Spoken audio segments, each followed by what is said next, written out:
பாயசம் பண்ண சொல்றாங்கம்மா. இதெல்லாம் நம்மகிட்ட சொல்லவே இல்லைல்ல கல்யாணத்துக்கு முன்னாடி. எவ்வளவு ஸ்பூன்மா பால் ஊத்தணும்? டம்ளரா? எந்த டம்ளர்மா? சின்ன டம்ளரா பெரிய டம்ளராமா? வீட்டுக்கே வந்துட்டம்மா, எல்லாம் எனக்கு தெரியவே தெரியாது. ஏமா அப்புறம் பேசுறேன். என் மாமியார் மூஞ்சி தூக்கிட்டே இருக்கிறாங்கம்மா. எதுக்குமா? எனக்கு என்னடி தெரியும்? நீங்க தான் கல்யாணம் பண்ணி வச்சீங்க, என்கிட்ட கேட்டா? துணி காயாததுக்குலாம் என்ன பார்த்து முறைக்கிறாங்கம்மா. குழம்புல கொஞ்சோண்டு உப்பு கூடிட்டுமா. என்ன பண்ணட்டும்? தண்ணியா? பத்தப்பொடியா? சீக்கிரமா நான் அப்புறம் பேசுறேம்மா. அப்புறம் பேசுறேன்னு சொல்லிட்டு பேசவே இல்ல. கல்யாணம் முடிச்ச கையோட இல்ல, எல்லாரும் கை கையில விட்டுட்டீங்கல்ல, என்ன மறந்துட்டீங்கல்ல. கேரட் சின்னதா வெட்டணுமா பெருசா வெட்டணுமாமா?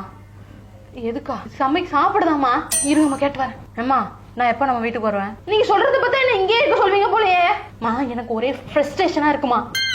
நீங்க இருக்கிறவங்கள பார்த்தாலே டென்ஷன் ஆகுதுமா. சின்ன வயசுல நீங்க என்ன சொன்னீங்க? தெரியாத ஆட்களோட பேசக்கூடாது, தெரியாத ஆட்கள் எது கூட்டாலும் வாங்கி சாப்பிடக்கூடாதுன்னு சொன்னீங்கல்ல. இங்க இருக்கிற யாரையுமே எனக்கு தெரியும்.